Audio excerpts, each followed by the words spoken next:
10ஆம் அதிகாரம். சகோதரரே, இஸ்ரவேலர் ரட்சிக்கப்பட வேண்டும் என்பதே என் இருதயத்தின் விருப்பமும் நான் தேவனை நோக்கி செய்யும் விண்ணப்பமுமாயிருக்கிறது. தேவனை பற்றி அவர்களுக்கு வைராக்கியம் உண்டென்று அவர்களை குறித்து சாட்சி சொல்லுகிறேன். ஆகிலும் அது அறிவுக்கேற்ற வைராக்கியம் அல்ல. எப்படி என்றால், அவர்கள் தேவ நீதியை அறியாமல் தங்கள் சுய நீதியை நிலைநிறுத்த தேடுகிறபடியால் தேவ நீதிக்கு கீழ்ப்படியாதிருக்கிறார்கள். விசுவாசிக்கிற எவனுக்கும் நீதி உண்டாகும்படியாக கிறிஸ்து நியாயப்பிரமாணத்தின் முடிவாயிருக்கிறார். மோசே நியாயப்பிரமாணத்தினாலாகும் நீதியை குறித்து, இவைகளைச் செய்கிற மனுஷன் இவைகளால் பிழைப்பான் என்று எழுதியிருக்கிறார். விசுவாசத்தினாலாகும் நீதியானது கிறிஸ்துவை இறங்கி வரப்பண்ணும்படி பரலோகத்துக்கு ஏறுகிறவன் யார்?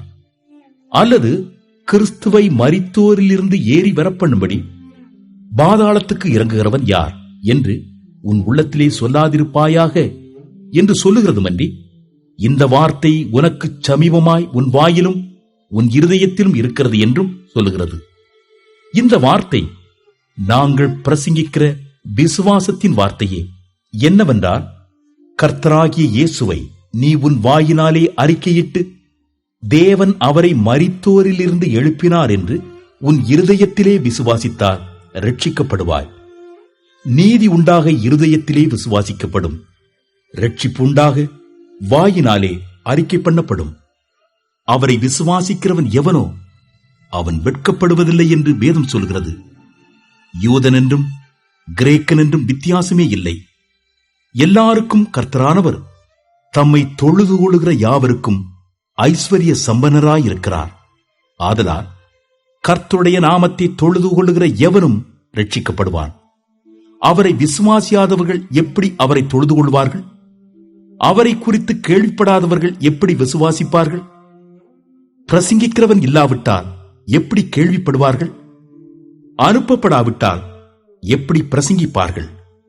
சமாதானத்தை கூறி நற்காரியங்களை சுவிசேஷமாய் அறிவிக்கிறவர்களுடைய பாதங்கள் எவ்வளவு அழகானவைகள் என்று எழுதியிருக்கிறதே. ஆனாலும் சுவிசேஷத்துக்கு எல்லாரும் கீழ்ப்படியவில்லை. அதை குறித்து ஏசாயா, கர்த்தாவே, எங்கள் மூலமாய் கேள்விப்பட்டதை விசுவாசித்தவன் யார் என்று சொல்லுகிறார். ஆதலால் விசுவாசம் கேள்வியினாலே வரும், கேள்வி தேவனுடைய வசனத்தினாலே வரும். இப்படி இருக்க அவர்கள் கேள்விப்படவில்லையா என்று கேட்கிறேன். கேள்விப்பட்டார்கள். அவைகளின் சத்தம் பூமியெங்கும், அவைகளின் வசனங்கள் பூச்சக்கரத்து கடைசி வரைக்கும் செல்கிறதே. இஸ்ரவேலர் அதை அறியவில்லையா என்று கேட்கிறேன். அறிந்தார்கள். முதலாவது மோசே, எனக்கு ஜனங்கள் அல்லாதவர்களைக் கொண்டு நான் உங்களுக்கு எரிச்சல் உண்டாக்குவேன், புத்தியீனமுள்ள ஜனங்களாலே உங்களுக்கு கோபமூட்டுவேன் என்றான். அல்லாமலும் ஏசாயா, என்னை தேடாதவர்களாலே கண்டறியப்பட்டேன், என்னை விசாரித்து கேளாதவர்களுக்கு வெளியரங்கமானேன் என்று தைரியம் கொண்டு சொல்கிறார். இஸ்ரவேலரை குறித்தோ, கீழ்ப்படியாதவர்களும் எதிர்த்து பேசுகிறவர்களுமாயிருக்கிற ஜனங்களிடத்திற்கு நாள் முழுதும் என் கைகளை நீட்டினேன் என்று அவன் சொல்லியிருக்கிறான்.